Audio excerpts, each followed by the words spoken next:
Trend reversal के बारे में समझते हैं। देखो अभी तक आपको पता है कि मैंने आपको दिखाया कि ये चल रहा है अप ट्रेंड, लेकिन ऐसा नहीं है कि ये डाउन ट्रेंड अलग से बनेगा, साइडवेज ट्रेंड अलग से बनेगा। ये अप ट्रेंड ही जो है आगे चल के साइडवेज में हो सकता है और आगे चल के वही जो ट्रेंड है वो डाउन ट्रेंड बन सकता है। जैसा कि यहां पर हमने आपको दिखाया है, देखिए पहले क्या चल रहा था, पहले यहां पर आपको higher highs and higher lows की फॉर्मेशन देखने को मिल रही थी, यानी अप ट्रेंड चल रहा था। उसके बाद बीच में अगर आप ये एरिया देखेंगे तो आपको लगभग इक्वल हाइज एंड इक्वल लोज देखने को मिले, इसका मतलब यहां पर साइडवेज ट्रेंड था। और इसके बाद यहीं पर क्या हो गया, यहीं पर डाउन ट्रेंड भी आपका उसके आगे जाके शुरू हो गया, यानी तीनों चीजें आपको सेम चार्ट में देखने को मिल रही है। तो इसका मतलब क्या है कि कई बार जो ट्रेंड होगा वो रिवर्स भी होगा, मतलब प्राइस ऊपर जा रही थी नीचे आएगी, तो अगर ऊपर जा रही थी और नीचे आई तो इसका मतलब क्या हुआ, यहां पर पहले अप ट्रेंड चल रहा था, अब डाउन ट्रेंड शुरू हो गया, इसका मतलब ट्रेंड रिवर्स हो गया। इसका उल्टा अगर मान लो आपको दिखाई देता है प्राइस नीचे गिर रही थी फिर ऊपर बढ़ने लग गई, तो इसका मतलब पहले क्या चल रहा था, पहले डाउन ट्रेंड चल रहा था, अब प्राइस वापस से ऊपर जाने लगी है, इसका मतलब ट्रेंड रिवर्स हो गया। पहले डाउन ट्रेंड था, अब अप ट्रेंड शुरू हो गया है। लेकिन आपको पता कैसे चलेगा कि कहां से ट्रेंड रिवर्स हुआ है, तो इसके लिए अगेन हमने अभी देखा था कि जब भी आपका अप ट्रेंड बन रहा है तो क्या होता है, यहां पर आपका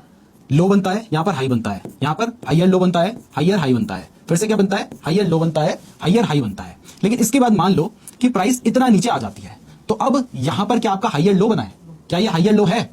नो सर, क्योंकि ये पिछले वाला जो हायर लो था या हाई था उससे तो नीचे बन गया है, यानी ये क्या होगा हमारा, ये होगा हमारा लोअर लो। अब इसके बाद देखो प्राइस ऊपर गई, लेकिन जो पिछले वाला हाई था उससे ज्यादा ऊपर नहीं जा सकी, तो ये क्या होगा हमारा, ये होगा हमारा लोअर हाई। उसके बाद प्राइस नीचे आई, अब क्या बनाया उसने, लोअर लो बनाया। तो पहले क्या चल रहा था हमारा, पहले हमारा चल रहा था हायर हाई हायर लो, इसके बाद हमारा क्या शुरू हो गया, लोअर हाई लोअर लो, यानी इससे आपको समझ आ जाएगा कि हमारा जो ट्रेंड है वो रिवर्स हो गया है। बट यहां पर एक और चीज है जिससे आप पता कर सकते हैं कि शायद ट्रेंड रिवर्स होने वाला है, क्योंकि ट्रेंड जब रिवर्स हो जाएगा आपको तब पता चलेगा कि ट्रेंड रिवर्स हो चुका है।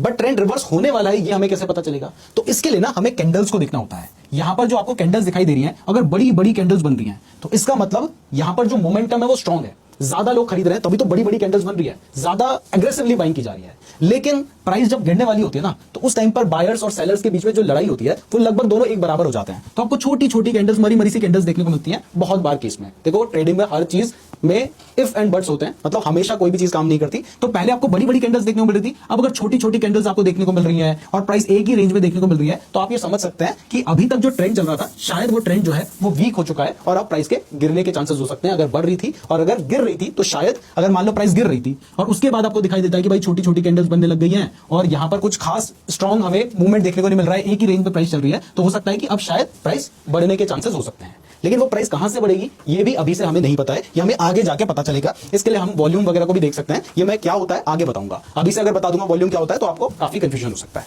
तो इतना आपको क्लियर हो गया, यहां पर कोई डाउट है? ठीक है।